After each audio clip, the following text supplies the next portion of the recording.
फक्त एका मॅथ्स या विषयाचा क्लास लावून बाकी सगळा अभ्यास सेल्फ स्टडीच्या मदतीनं वैद्यने केलेला आहे आणि तोही एनसीईआरटीच्या पुस्तकाच्या माध्यमानं. तर मला हे विचारायचं की तुला आता बोर्ड परीक्षेमध्ये किती पर्सेंट मिळाले वैद्य? मला 94%. 94%. म्हणजे 94%, 94% वैद्यला मिळालेले आहे.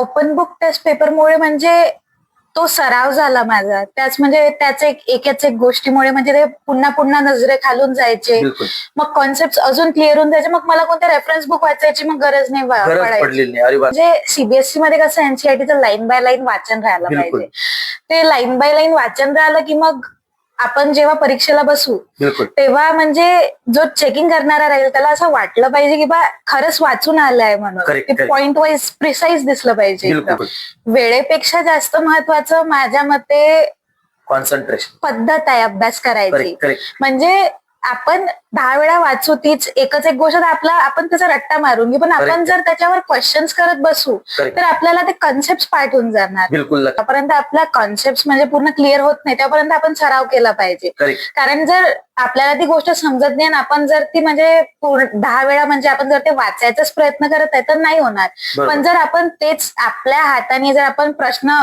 सोडून पाहायचा प्रयत्न केला तर Correct. आपल्याला ते नक्कीच होऊन जाणार. म्हणजे इतर विद्यार्थ्यांकरता तू जिनियस विषयी काय सजेस्ट करशील? त्यांनी लावावं की नाही, तू काय सजेस्ट करशील वैद्य?